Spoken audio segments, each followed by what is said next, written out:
বিপর্যয় ঘটল ৭১৭ এই নম্বর জাতীয় সড়কে এবং বুধবার সকালে জাতীয় সড়কের একটি নির্মীয়মান সেতু ভেঙে পড়েছে বলে খবর। জাতীয় সড়ক দিয়ে যান চলাচল এই মুহূর্তে বন্ধ রয়েছে।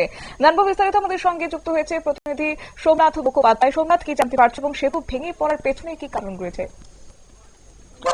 আমরা জানি যে উত্তরবঙ্গ সিকিমে কিন্তু লাগাতার বর্ষণ চলছে, ভারী বর্ষণ, একেবারে যাকে বলা হয় যে বৃষ্টিতে আমার কোনো নাম গন্ধই নেই।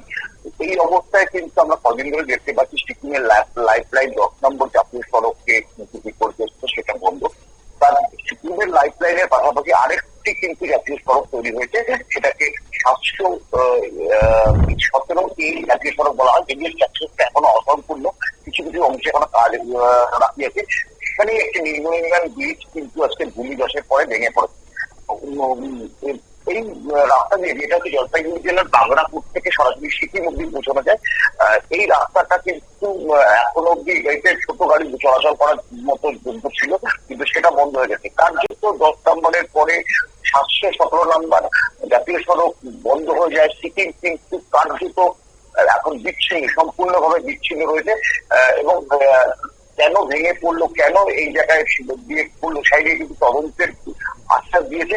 কারণ আমরা জানি যে তোমার development national highway infrastructure development corporation limited কিন্তু বলা হয়েছিল এই জায়গাটা প্রচন্ড ভূমিধস হয়, রাস্তা সেখান থেকে ব্রিজটা সরিয়ে আত্ম ঘুরিয়ে করা হয়, কিন্তু তারা কথা শোনেনি বলেই অভিযোগ উঠছে।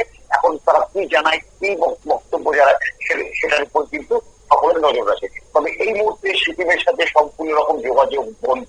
দেশের অন্য কোনো প্রান্তের সাথে সিকিমের সাথে সড়ক পথে কিন্তু যোগাযোগ নেই। ধন্যবাদ।